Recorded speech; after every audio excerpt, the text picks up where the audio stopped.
किस्सा है। एक गांव में बिट्टू नाम का लड़का रहता था। उसने काफी सारी मुर्गियां पाली हुई थी। उसकी मुर्गियां अंडे देती थी और वो उन अंडों को दुकान पर ले आता था और गांव के लोग उससे अंडे खरीदते थे।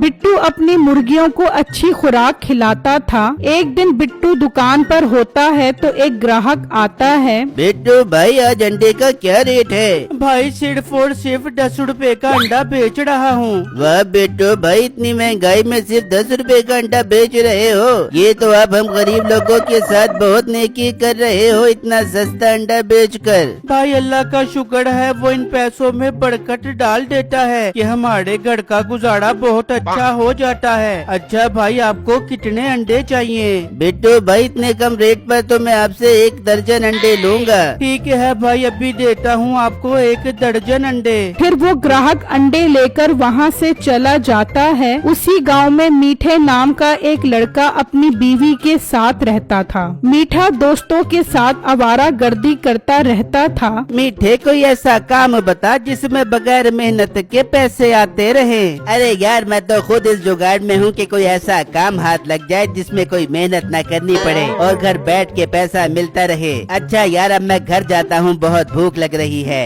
ये कहकर मीठा वहाँ से निकलता है और घर आ जाता है। बेगम, बहुत भूख लग रही है, जल्दी से खाने को कुछ दे दे। मिट्टे, कुछ नहीं है खाने को, तू कुछ ला के दे देगा तो पका दूंगी। सारा दिन तो तू हमारा गर्दों की तरह घूमता रहता है। अब मोटी नाक वाली औरत, खाना नहीं देना तो ना दे, इतनी बातें क्यों सुना रही है? मैं जाता हूँ, बाजार से जाकर कुछ लेकर आता हूँ। ये कहकर मीठा घर से निकलता है और बिट्टू की दुकान पर आ जाता है। बिट्टू मेरे भाई, मुझे 5 अंडे दे दो, मैं तुम्हें पैसे बाद में दे दूंगा। मीठे भाई, आपने पहले भी उधार के पैसे दिए नहीं है, आज उधार वाले पैसे दे दो। 2 महीने हो गए हैं, आपको अब और उधार अंडे बिल्कुल भी नहीं दूंगा। ओ मोटे लिलबिले पेट वाले गेंडे, तेरा उधार उतार दूंगा, मैं कोई भागा नहीं जा रहा। सुना नहीं मीठे भाई, मैं उधार नहीं दे सकता, नकद बड़े शौक से, उधार अगले चौक से।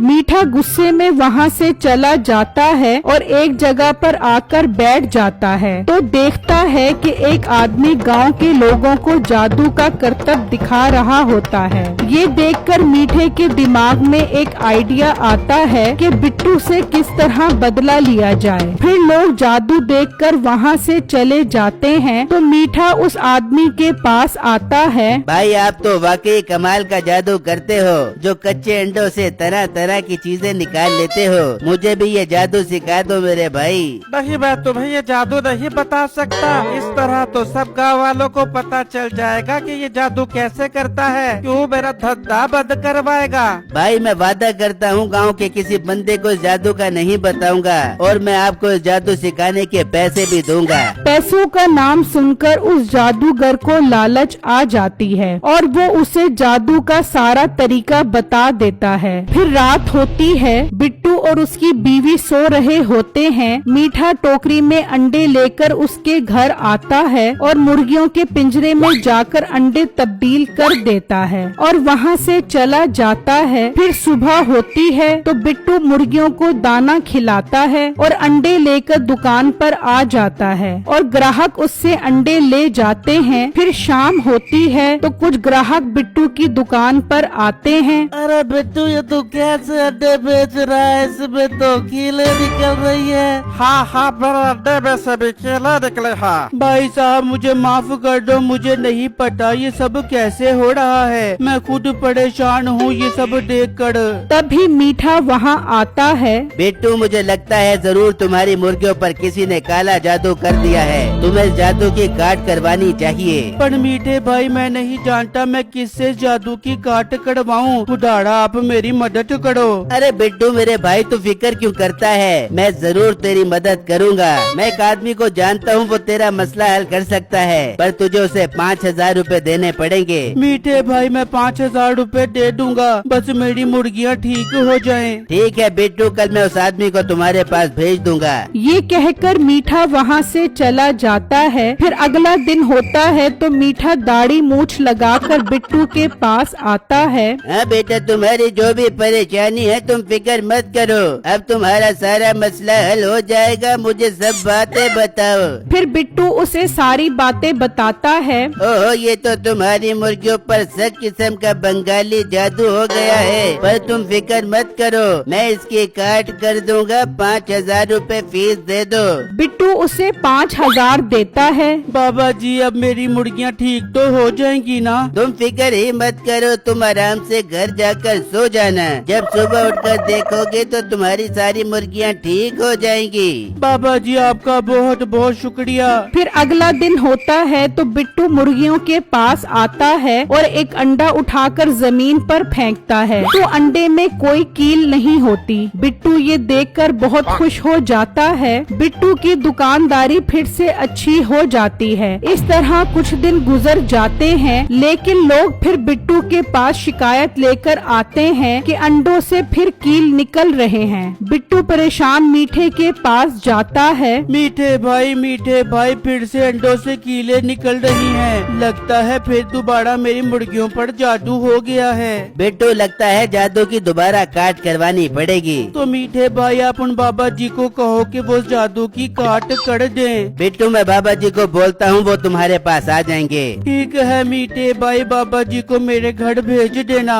बिट्टू वहाँ से चला जाता है और घर आकर अपनी बीवी को सारी बातें बताता है। बिट्टू जी मीठे भाई तो बहुत अच्छे हैं जो मुश्किल वक्त में हमारी मदद कर रहे हैं। दूसरी तरफ मीठा भेस बदलकर बिट्टू के घर आता है। बच्चा, तेरा ध्यान किधर है? तेरा बाबा इधर है, बाहर आ। बिट्टू जी मुझे लगता है बाबा जी आ गए हैं। फिर वो दोनों बाहर आते हैं। बाबा जी फिर से वही मसला शुरू हो गया है, अंडों से कीले निकल रही हैं। बच्चा, तेरी मुर्गियों पर सब किस्म का काला बंगाली जादू है, अब मुझे इसका मुकम्मल इलाज करना पड़ेगा। तो बाबा जी आप मुकम्मल इलाज करो, हम बहुत परेशान हैं। बेटा, इस इलाज की 10,000 रुपए फीस लगेगी। बाबा जी मैंने आपको पहले फीस तो दी थी, अब हमारे पास और पैसे नहीं हैं। बच्चा, मैं मुफ्त में इलाज नहीं करता, जब तेरे पास पैसे हो मुझे दोबारा बुला लेना। ये कहकर वो वहाँ से चला जाता है। मुझे आज रात को फिर अंडे तब्दील करने पड़ेंगे, तभी ये जाकर पैसों का इंतजाम करेगा। बिट्टू अब हम क्या करें, कहीं इस जादू की वजह से हमारी मुर्गियाँ मर ही न जाए। बेगम अल्लाह मालिक है, हमें अल्लाह पर भरोसा रखना चाहिए, वो हमें इस मुश्किल से निकाल लेगा। फिर रात हो जाती है। मीठा अंडों की टोकरी लेकर बिट्टू के घर आता है और अंडे तब्दील करने पिंजरे में जाता है तो मुर्गियाँ बहुत शोर मचाती हैं, जिसकी वजह से बिट्टू और उसकी बीवी की आंख खुल जाती है और वो जल्दी से बाहर आते हैं तो देखते हैं कि मीठा पिंजरे में होता है। बिट्टू गुस्से में पिंजरे को ताला लगा देता है। बिट्टू मेरे भाई, मुझे पिंजरे से बाहर निकाल, मेरा दम घुट रहा है। मीठे भाई तुझे इसकी सजा लाजमी मिलेगी। बेगम आप यहाँ रुको, मैं गांव वालों को लेकर आता हूँ। फिर बिट्टू जाता है और गांव वालों को ले आता है। देखो देखो भाइयों, ये मीठा मेरी मुर्गियों के अंडे तब्दील करके कीले डालता था।